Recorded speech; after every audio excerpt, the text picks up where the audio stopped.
Coming up, the ScoMo Extra Portfolios scandal deepens. The Premier orders a review into state government appointments. Warnings are wet 6 months ahead.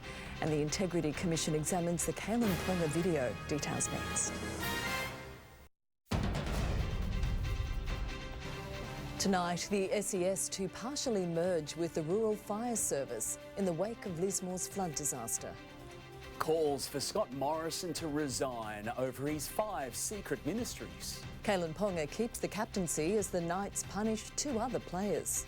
Former ministers facing job restrictions after John Barilaro's trade posting. And a world first in the fight against Omicron. This is NBN News.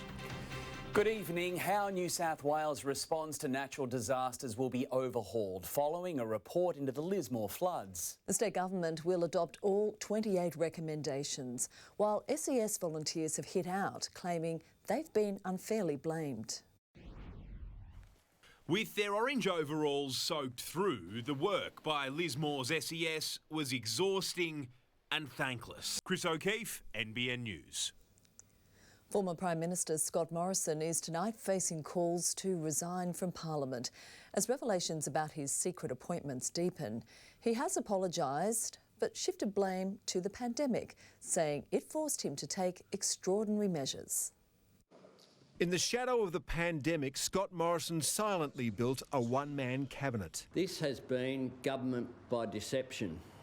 Government in secret. The advice on whether any laws were broken is expected to be handed to the Prime Minister on Monday. Scott Morrison says it was an emergency.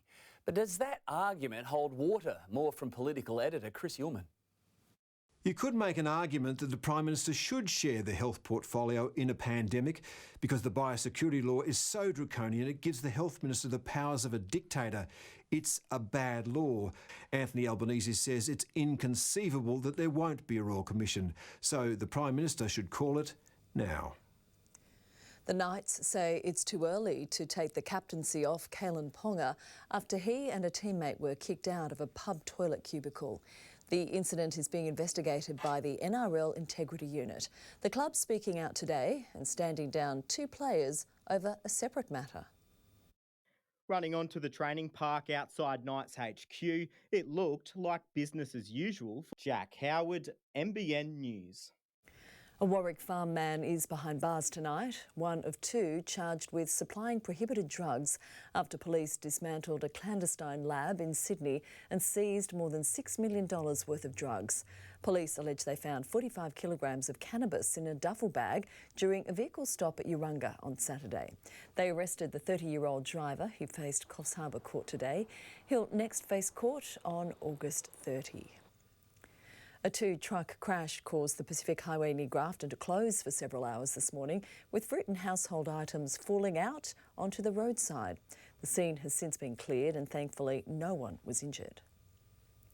After several months without an elected council due to an online voting failure, the Kempsey Shire finally has one. 8 candidates have officially been declared today. 2 attempts, 3 new faces and 5 returning. The Kempsey Shire has reached the end of the local by-election. The first council meeting is set for August 30. Gemma Pepper, NBN News. Farmers are being urged to take part in a new project to rejuvenate paddock trees. They're a vital gateway for koalas and other species to travel between forests. And Mid-Coast 2 Tops Landcare is fencing them off to protect them from grazing cattle and erosion. It can be an active paddock being used by stock, or it could be a rested paddock that's not being used right now. But we're just looking for those isolated trees that aren't part of a larger forest. The group will collect data on trees' regrowth to determine where more need to be planted. Mid-Coast Council is selling its administration centre and library at Foster. It's the 6th property council has put on the market since the amalgamation in 2016. The centre and library will be based in the new civic precinct when it opens next year. Taree's iconic Martin Bridge is slowly returning to its former glory. Scaffolding is being removed this week as repair work moves into the next stage. That will include repainting the bridge for the first time since 1940. The project was delayed by several months after debris smashed into the span during the 2021 floods. It's a milestone not many thought was possible, but yet residents in Boban have celebrated the 100th birthday of the community hall. It served as an emergency base in the Black Summer fires, and now new upgrades are ensuring locals are prepared for anything. It might be an old building to some, but for the tiny village of Boban, the hall is the centrepiece of the community. Mid-North Coast primary school students are being equipped with the tools to become future lifesavers. The New South Wales School CPR program hosted a workshop at St Joseph's in West Kempsey today, teaching students basic first aid training. The focus has been around waterways after 112 people drowned in Australia in the last year. 37% of those were in New South Wales.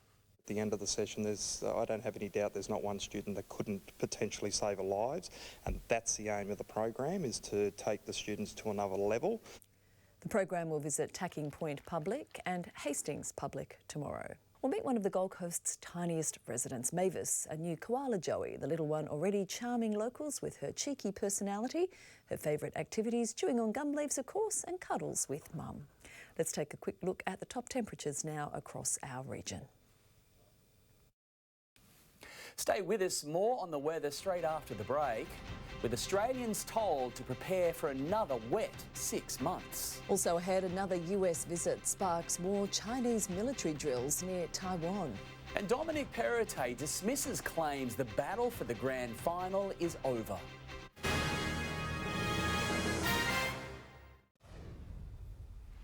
The tug-of-war to host the NRL Grand Final continues. Despite reports Sydney has won the day. The New South Wales Premier says negotiations with the Rugby League Commission are ongoing, and he's baffled by claims a core stadium at Olympic Park has been locked in. I'm not sure where the commentary in relation to that issue has come from. The Grand Final is an institution in our state. That's where it should remain. NRL boss Peter V'landys has indicated the grand final could still be played in Brisbane. Former ministers will be subject to new restrictions in applying for public service jobs in a shake-up prompted by John Barilaro's trade posting. The New South Wales Premier today released an independent review into what became a Jobs for the Boys scandal, but he declared he still doesn't know who was to blame. John Barilaro's trade posting to New York, a political scandal that's already taken a ministerial scalp. But after 8 weeks of questions and a 50-page report, the Premier still seems at a loss. Beijing has conducted a fresh round of military exercises near Taiwan, with 30 Chinese warplanes and 5 vessels detected in the region. The drills coincided with the arrival of a delegation of US politicians in Taipei, the high-level group making a 2-day unannounced trip. Millions of Australians in the east are being told to prepare for more wet weather during spring and summer. The Weather Bureau warning of a 3rd consecutive La Nina, coinciding with a force in the Indian Ocean contributing to potential rain events for our region. So what can we expect? I spoke to the Bureau to get some insight. From the northern rivers to Queensland, the Hunter and Central Coast. It's a worry. In just a moment, former NRL star Brett Finch pleads guilty to sharing child abuse material. Also ahead, Britain approves the next generation COVID jab. And Sydney becomes a wasteland for the new Mad Max movie.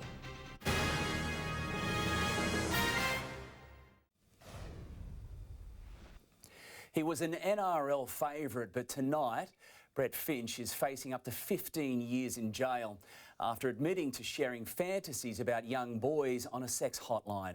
He claims it was just talk that didn't go any further, blaming drugs for his desires. And a warning, some viewers may find the content of this story confronting. A hero in his heyday, now at the lowest point of his life, Brett Finch, a self-confessed pedophile. We just ask that everyone remember that there's mental health issues in play. Australia's biggest company has unveiled a monster profit. Minor BHP will also hand shareholders their largest ever dividend. Here's business reporter Chris Collar. BHP digs up about 300 million tonnes of iron ore a year, but today it was showing off a pile of cash. The mining giant announced an underlying profit of more than $21 billion US, its second biggest result ever, and a dividend payout for the year of a record-breaking $3.25 per share. No surprise, investors were cheering and the stock rose more than 4%, pushing the ASX higher.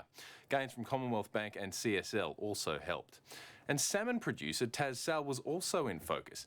It gave the thumbs up to a $1.1 billion takeover offer from a Canadian seafood empire, and shares jumped. And the Australian dollar was mostly higher at 70.3 US cents, 69.1 euro cents and 58.3 British pence. Newcastle is now officially home to the most valuable art gallery collection in regional Australia, after it was independently valued at $126 million. The collection, which includes Australian art dating back more than 200 years, has increased by 11 million since key works were last reviewed. Newcastle Art Gallery is temporarily closed due to a $40 million expansion. 20 generous bus drivers have helped raise $50,000 for the Westpac Rescue helicopter through regular pay donations. Comfort Delgro staff in the Hunter and Sydney helping the service save lives across northern New South Wales. I donate for a personal reason. My brother needed the services in 1997. We can't thank the drivers and CDC enough. They're certainly helping keeping the aircraft in the air. The rescue chopper team hosted a breakfast today to say thank you. Plenty of sport about. Mitchy joins us now. Ricky Stewart has spoken for the first time since that infamous media conference. He certainly has, and he's been doing it tough. Thanks, team. After the break, Ricky reveals how he coped after being banned for sledging Jamin salmon. Also ahead, no punishment for Kalyn Ponga, but 2 other Knights have been banned. And the Swans taking a cautious approach to a clash with the Saints.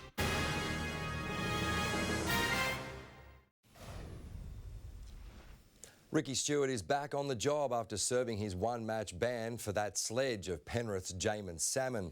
While Stewart regrets the way he handled the situation, he says it highlights the pressure NRL coaches can find themselves under. He owns an unwanted piece of history as the first NRL coach to cop a suspension of this kind. Danny Weidler, NBN News. As we reported earlier, Kalyn Ponga remains the captain of Newcastle despite the toilet cubicle drama. And it's been revealed that's not the only issue for the club. Experienced administrator Peter Parr was brought to Newcastle to help tidy up the struggling club. It's been a busy start. Danica Mason, NBN News. The Swans still won't dare to think about the AFL finals despite sitting in second spot with 1 round remaining. Sydney takes on 10th place St Kilda at Marvel Stadium on Sunday. I guess from my perspective, it's really important we finish the season off. I know that everyone wants to talk about finals, but the fact is we've got this week and we need to play well against St Kilda. Coming up next, Liverpool sees red and stumbles for a second straight game in the Premier League.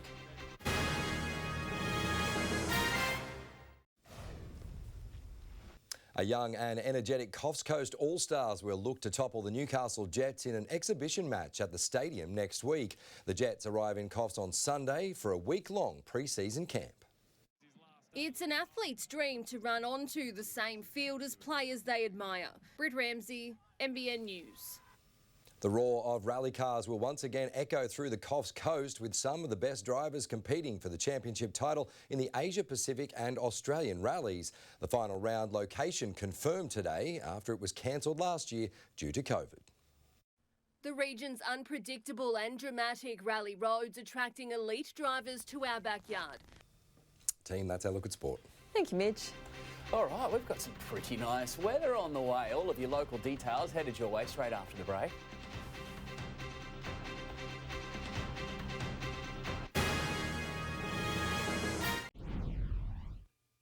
Still fairly cool and a little bit of shower activity moving through, but overall it's a pretty good looking week ahead. Details in just a moment. Fantastic shot from Wallace Lakes, just the right amount of light and reflective colours.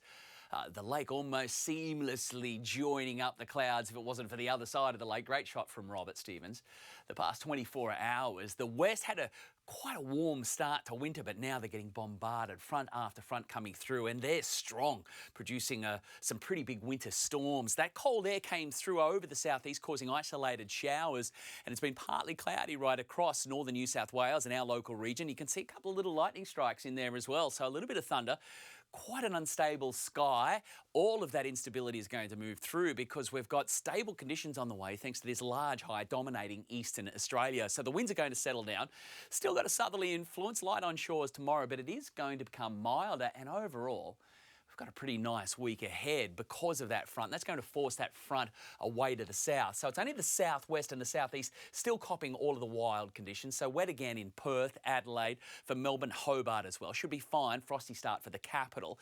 Sydney's going to start warming up, finally into the high teens. Brisbane's still feeling the chills, but central northern Australia remains to be stunning. They've enjoyed some beautiful conditions. Actually, bushfires out of control in the top end right throughout the territory. There's those isolated showers today, but we did manage the high teens and even a 20 for Port Macquarie today. But all of that cold air moving through. The humidity has been quite up there as well, particularly from the Macquarie coast to the Coffs coast today.